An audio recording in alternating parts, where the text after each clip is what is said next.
Hello, everybody, and welcome to the Crypto Hipster Podcast. This is your host, Jamil Hassan, the Crypto Hipster, where I bring you founders, entrepreneurs, executives, thought leaders, artists, you name it, all over the world of crypto and blockchain, all around the world. And today I have an amazing guest. He's coming to us, I want to say, from across the pond. Um, his name Yep. is his name is James Taladano. He's the COO of Savile. James, welcome. Hi, Jamil. Good to be here with you. Happy to be here. Yeah. Thank you for inviting me on. You're very welcome. Happy to have you here.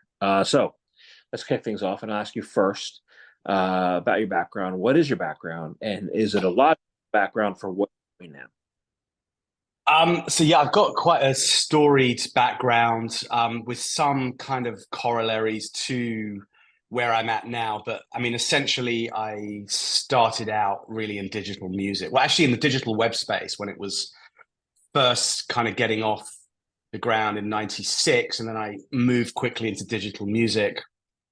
I wanted to set up like this legitimate music download service, and I did that actually in partnership with Apple computers, but pre Napster, but I was just way too early. And as you know, you don't really get anything for second place rather. But I then from there actually went into piracy, into anti-piracy, and I was taken over to the US to help develop anti-piracy solutions for BitTorrent network, which was decentralized peer-to-peer.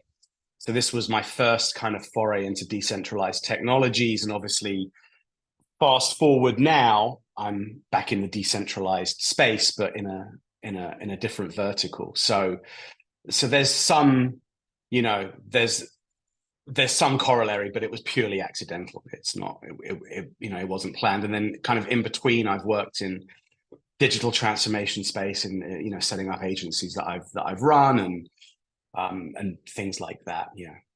But I've been in the crypto space really since 2010. So someone once called me an OG, which I thought was highly amusing. But yeah, I've been in it for a while.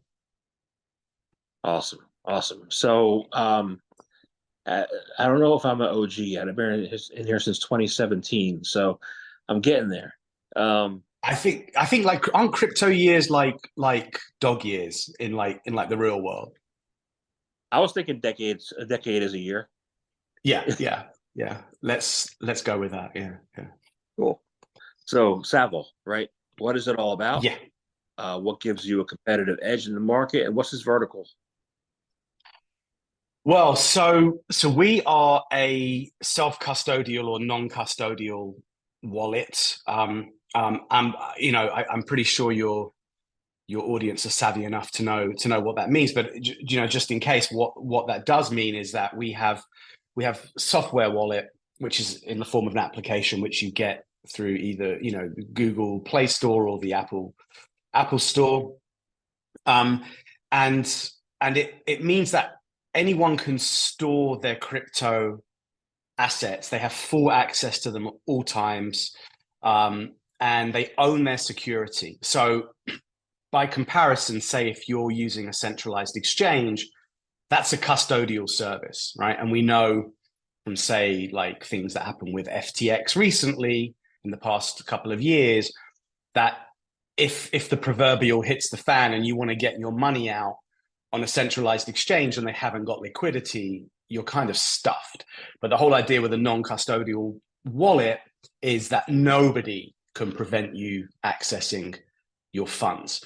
So there's obviously quite a few non-custodial wallets in the market. We're on the smaller side in terms of market share, but where we're different is that our ethos is really it's really about creating a grandma-proof technology, or grandpa-proof. And what I mean by that is, if your grandparents want to buy crypto, they should be able to ultimately download the app and figure it out in a few taps, and before you know it, they've kind of bought some Bitcoin very, very easily, and they're storing it in their wallet. So that's the idea, and how we get there is by having a product that has just a really slick and easy to use interface. So the whole UX UI is just really really well thought of, and we're always iterating on that, to make sure it's just helping people do what they need to do as quickly as possible. But ultimately, non-custodial wallets are about complete ownership, and that feeds back into the whole origins of decentralized finance, right? Which came out of the financial crisis back in the States in 2008, when people couldn't get money out banks, and I think the whole Bitcoin idea came out of that, and here we are. So yeah. I'm not sure if I fully answered your question. I think, sorry, the second part of your question was what gives us the competitive edge, I think. So yeah, it's the easy to use interface, but also we have our app is just packed with so many more features compared to, say, other non-custodial wallets, right? So within our app, you can on and off ramp, which means buy and sell your crypto. You can buy crypto with a debit card, sell it back to your debit card. You can stake your crypto, which means you can leverage it on certain networks to earn kind of passive rewards. You can buy about 4,000 plus different products and services. So if you want to buy top up your phone, if you want to buy a vacation through hotels.com, those types of things, you can, or even get a Netflix subscription, you can use your crypto for that through our app. We have sub accounts, so you can have multiple accounts within Savile Wallet. If you want to have like an investment account or a savings account or a day-to-day account or an account for different trading strategies. And then the other thing that we do that no one else does is something called KYT, Know Your Transaction, where you can literally just paste any blockchain wallet address into the transaction bar, whether you're, before you're about to kind of buy or send, and we will give you a full risk assessment on that address. And the reason why you would want to do that is because you don't want to infect your wallet with proceeds that may have come from illicit activities on the dark web, or from someone who's trying to, launder their money or, evade sanctions. Because if you accept tainted crypto into your wallet and then you try on a centralized exchange to sell, you might get blacklisted. So we're trying to give people tools so they can trade safely and ethically. Yeah. Interesting. I never heard of Know Your Transaction, what that meant, but that's a good idea. Like I received a phone call from somebody I used to work with back in the financial crisis days at AIG. Right. And he said, this guy, this works for me, wants to buy one of my companies. But he wants his brother to do it. His brother's in Turkey. And how do I know if that money's coming, from an illicit transaction? Like, to me, your platform would be able to snuff that out. That's what you're saying. Yeah, that's right. And I think obviously that's because of the inherent nature of blockchain technologies, right? Where ledgers are online, they're transparent. You can actually see the origins of any transaction, so you know exactly where something has come from. And obviously, people can, there are kind of technological ways to get around some of this stuff, but 90% of the time you can trace stuff back. And some people, ethics matter to some people, and it certainly matters to us. And we want DeFi to be really safe and reputable.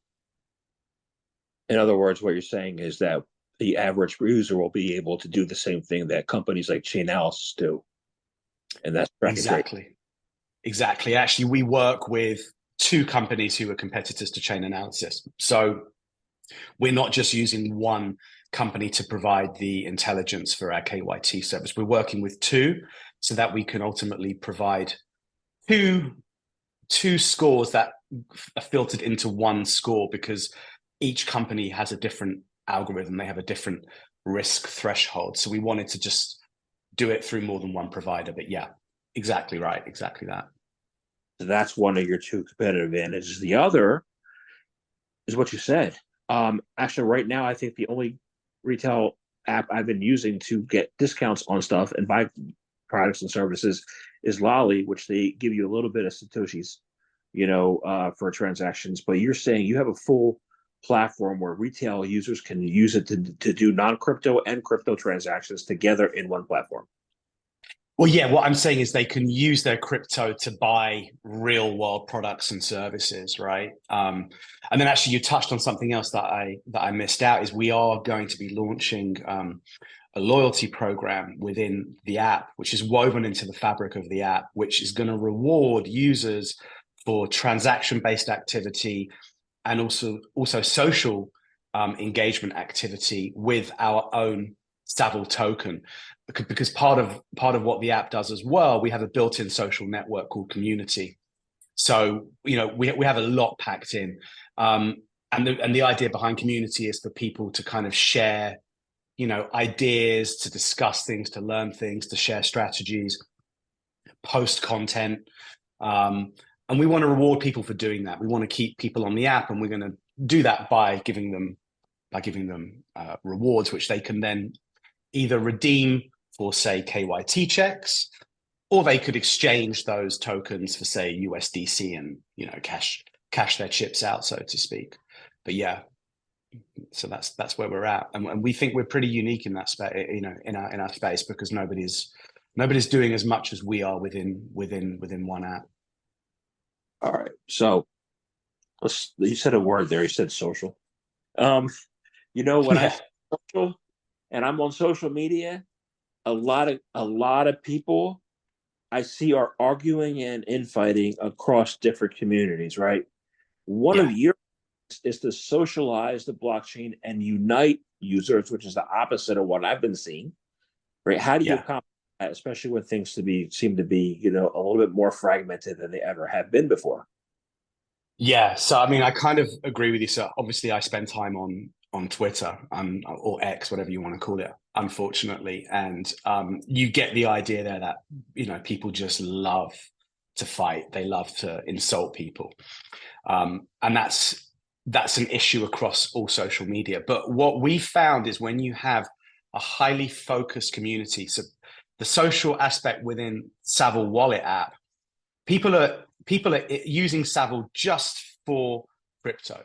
So it tends to, there's nothing political happening within our wallet. People aren't infighting about the state of American or British politics, for example. They're not being nasty to each other. We have very strict rules of engagement where if people are kind of trading insults, we'll simply stop them from participating. And people are really well behaved. But the idea really is, also within the app, if you're transacting with another Savile user, we provide a messenger service, an end-to-end encrypted messenger service, and maybe those two people might want to have a chat before they transact. Maybe they've got some ideas they want to share with each other. So when we say socialize the blockchain, it's really about exchanging. It's about exchanging ideas. And also if, say, one member has, something bad has happened to them outside of Savile and they want to share this so they can warn other people, maybe they got some kind of email scam or something. It's a good platform for sharing experiences and keeping people safe. But I mean, yeah, DeFi is very fragmented by definition. And I think decentralized, anything decentralized is going to be fragmented. So it's our job really as technologists to make sure that we can bring a centralized feel to a decentralized space. And that's what we're trying to do. So we have to work with, quite a lot of third parties to deliver features to our users. And those third parties are always improving their services. But where we want to get to is this feel of centralization within a decentralized platform. And I think so yes, I think I'm trying to think what else I can add to that. So let me ask you a question. So when you talk about fragmentation, you're talking about how people just seem to be at odds with each other all the time, right? Yeah. Yeah. Yeah, so I'm talking about that, and also how the technology is also fragmented, right? There's like two aspects there, but I think really people within who are using our app and ecosystem, they're there for a common purpose, which is really to invest and share ideas. Yeah, Yeah. I see the fragmentation in the technology because all the different L1 chains do something a little bit different, a little bit better than others. If you take the yeah, best of all of it, then you got a really powerful chain, but I think the world's going to be multi-chain, you know. Um, yeah. I agree. but going back to that fragmentation, you said that crypto shouldn't be cryptic, right? Yes. What does that mean and how do we solve it? Well, so this is something I think about a lot with other ideas, out there in the ether. So, like when people talk about some of the concepts in physics, right? They just seem so hard to get your head around. And I think it's incumbent upon scientists in the same way that it's incumbent upon technologists to make things that seem really complicated far simpler. Um, and so, really, what I mean is, I think for a lot of newbies or people that haven't transacted within crypto, there's this huge amount of fear that prevents them from diving in, right? Because like if you think about it, let's just take a stable coin like USDC, right? The USDC can come in many different flavors, right? You've got the Ethereum version, the Optimism, the Solana, the AVAX, and the bot and the base version of USDC. And if you don't know what you're doing and you want to send your USDC to someone else, but you're sending your USD Ethereum to a Solana USDC address, then you're going to lose your money. And people that haven't ever done any crypto transactions, they hear this stuff and it kind of really freaks them out. So again, what we try to do, and I think we do pretty well within our app, is to educate people so that they have less fear going in and that there are more guardrails in the app to prevent them taking the wrong action. Because, I guess in the real financial world, if you make a mistake, you potentially have some recourse. Whereas in DeFi, you're punished really hard for a mistake, right? Like, sometimes if I wanted to off ramp, I want to sell some Bitcoin. Still to this day, even though I'm confident in what I'm doing, I will only send a tiny amount to where it needs to go just to make sure it gets there. And so I think what we want to do is just make it seem a lot less scary. And that goes back to the whole kind of grammar proof thing that feeds in to the need for a really simple user experience and user interface as well. And so, yeah, and hopefully all those things make it less cryptic. Yeah. I was I saw a comment yesterday, and I'll talk about this. I saw a comment from Neil Kashkari, who was one of the Fed heirs, and he said that Bitcoin, crypto too, is completely unnecessary and not needed in an advanced democracy, I right? saw that. Yeah, but then you peel it back, right? 35 countries have working democracies. There are Finland, Sweden, Belgium, and all that. The US Mm. has efficient democracy. And there are no countries with an advanced democracy. So, that to me, that comment was very cryptic. You have to read between the lines in order to figure out what he's saying. And what he's saying is Bitcoin's needed because no country has an advanced democracy. You know, Yeah. Didn't he also say that he couldn't see any valid use case for Bitcoin? in an advanced democracy, Yeah. Yeah. there are Yeah. no I thought it was there are no advanced democracies. So right. when you're decrypting crypto, you're not only decrypting Mm. the protocol, but you have to decrypt what you see and hear in the mainstream media, right? Mm. do you have any pointers for people to do that? It's a good question. So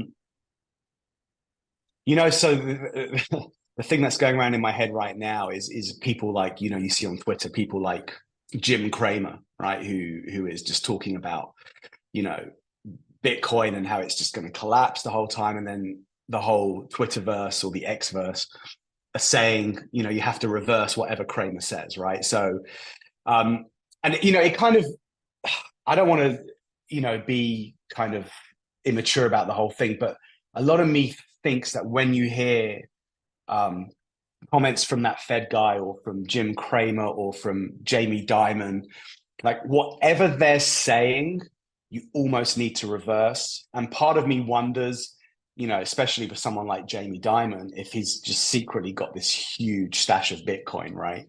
And the reality is that governments use and need Bitcoin because when they're dealing with, extortion events where, say, local governments have been hacked, and the only way they can unhack themselves is by paying some rogue group in Bitcoin, right? So that guy Kashkari, I mean, I think he did say that there was no use case for it. There's a ton of use cases for it, but to your question, part of me feels like the traditional finance establishment or even the traditional establishment are very threatened by something like Bitcoin or DeFi because it's inherently out of their control. They can control it at the point when somebody needs to cash out their chips, right? When they need to off ramp and they need to send money, they need to cash out their Bitcoin and put money in their bank account. They can obviously control that. But the other side, which is really not the tip of the iceberg, it's the main part of the iceberg under the water. I think that scares them a lot because it's seemingly out of their control. And whilst we are very, very pro-regulation, this just reeks of something else when people make these comments. So I would take these comments with a grain of salt, and then also don't forget, the other thing to not forget is that Bitcoin is actually recognized as a digital commodity by the Securities and Exchange Commission in the US. It's the only, recognized digital asset. So they can say all they want about it, but people like, Gary Gensler, for example, they've kind of endorsed it through the SEC. It's been validated, in my view. Yeah. Yeah, I would say that's a commodity, and Litecoin, according to the CFTC, is a commodity too. Litecoin. Yeah, the jury's out on it, so we'll see. But this feeds into my question is, when you hear Jamie Dimon or some of these guys, and Jamie Dimon has a lot of things built on Ethereum inside of JP Morgan, by the way. So he says things about Bitcoin because he's pro Ethereum. There are scams. There are crypto scams. There are we talked about bridges. There's hacks. There's a lot of things that happen in the wallet connection process, and there's other types of scams. How do we avoid them? What are they, and how do we avoid them, and how do we fix them? Yeah. So I think so. First, before I go into that, I think it's also important to note, right, that I think the public perception is that crypto, DeFi, Web3, whatever you want to call it, it's like 95% of it is all scams, right? And it's actually not true. So if you look at, and I haven't got a whole bunch of stats with me here, but I just know from reading research and stuff. If you look at traditional finance, the amount of fraud that happens in real world finance, it massively eclipses anything that happens within crypto. But that said, within crypto, because it's so heavily focused on technology and hype and speculation and people's desire to get rich quick, especially the latter part where people want to get rich now, it leaves them wide open to a bunch of stuff, right? So I think obviously we've got phishing scams which target users' cryptocurrencies. where bad actors are using malicious links to get access to people's credentials and their wallets, right? There's the whole fake ICO thing, where, you can very easily take, fake bios of fake technical white papers copied from legitimate sites and really spoof an ICO and get a whole bunch of people to buy into this coin that you're never going to deliver to market. There's all the blackmail scams that happen where hackers have, they might have gained access to your iCloud, and then they decide they somehow figure out that you're also a crypto person, and therefore you must have some Bitcoin, and then they try and blackmail you for your Bitcoin. There's all the pump and dump schemes that have happened as well. Ponzi schemes, romance scams, which obviously happen in real world finance as well. Fake exchanges. I personally know someone who lost about $4 million to a fake crypto exchange.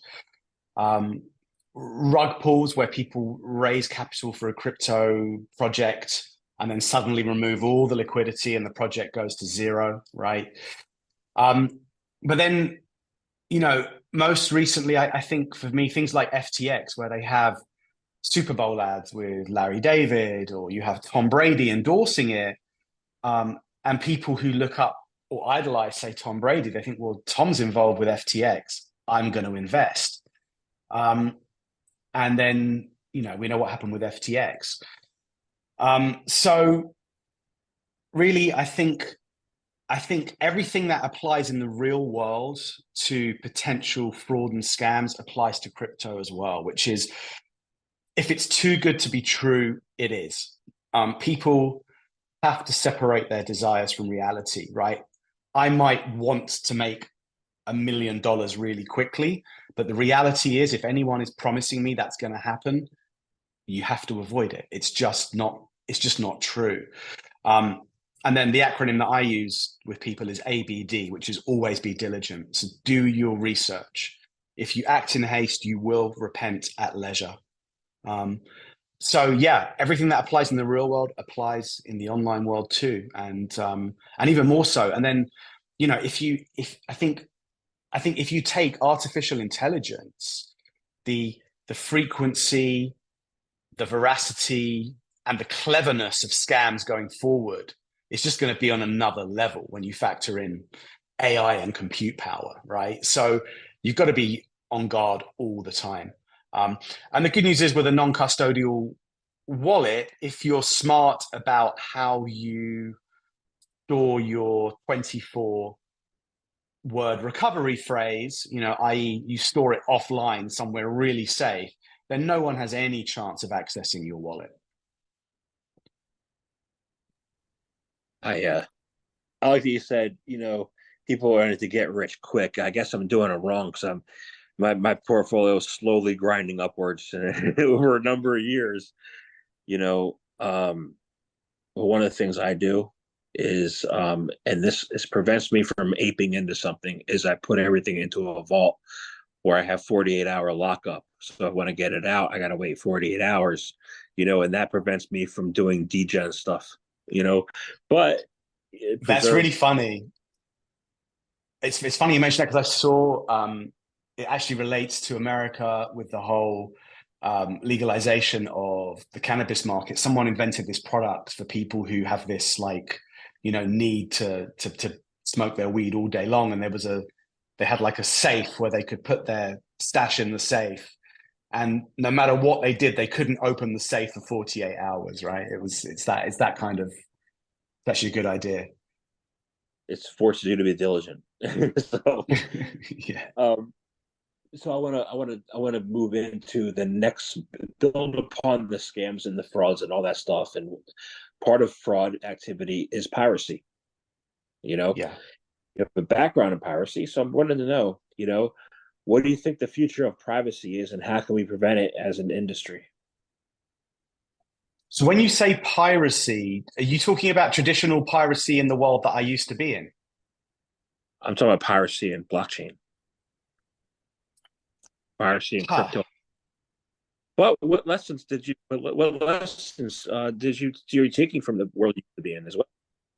Well, I mean, what I got from being in the anti-piracy world is that there's always going to be piracy, right? There's nothing you can do to put it to zero. Nothing. Um, and especially when you factor in, you know, countries say like China or Russia, where they have no respect for piracy of Western countries, especially America, where people, there's a lot of industrial espionage and trade secrets are stolen, on a wholesale basis every day. But what I learned in piracy in the creative industry, in the movie and the music business, especially in the movie business, is that if you try to control, it's when you try to control too much is when piracy happens.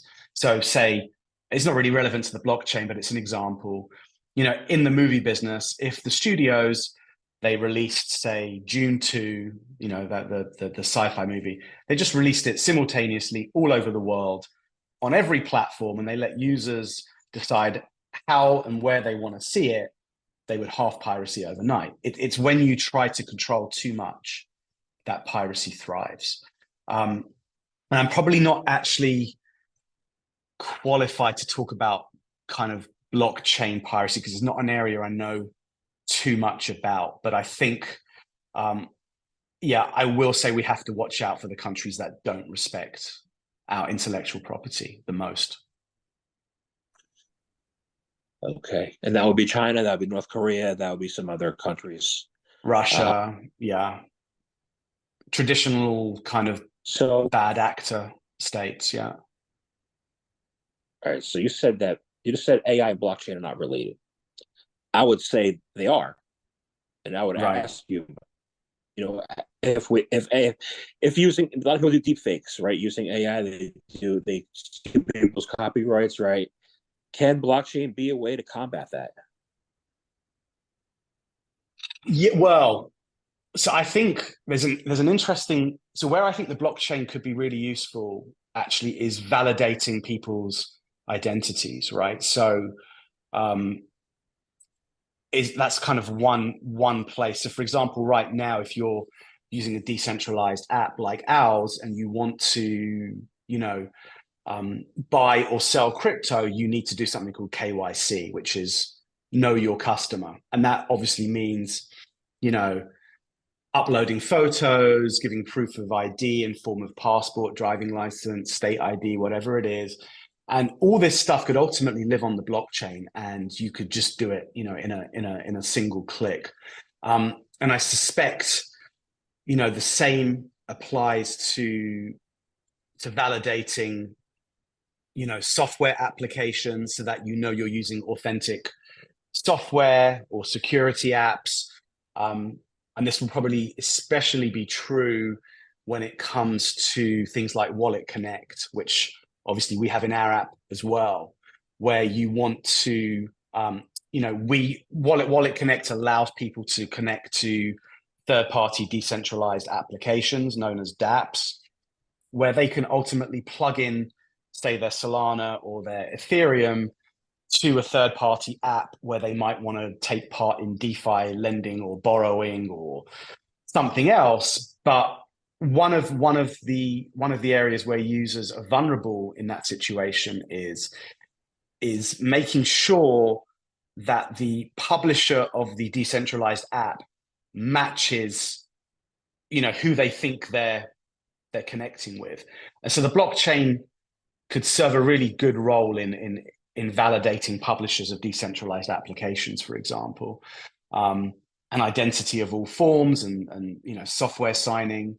So yeah, I think that's one area. But I think piracy on some level is always going to exist. It has done, from the beginning of commerce, and it always will do. And the question is, how much can we combat it? And certainly when I was doing this in the content business, the most success we had was, say, 30% success at combating piracy, and then it just got too big. Yeah. my hope is for a brighter future.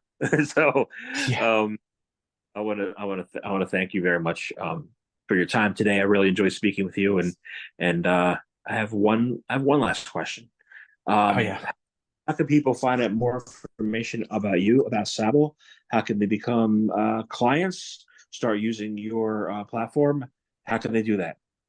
Oh, thanks, Jamil. Appreciate you asking. So, you can go to the Google Play Store or the Apple Store and just search for SAVL, Savile, and then you'll see Savile Crypto Web3 app, and you can just download that and sign up really quickly. And we also have a website, savile.com, savl.com, and those are the best ways to really kind of find us.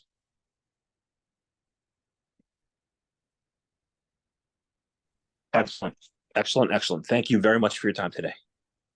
Thank you, Jamil.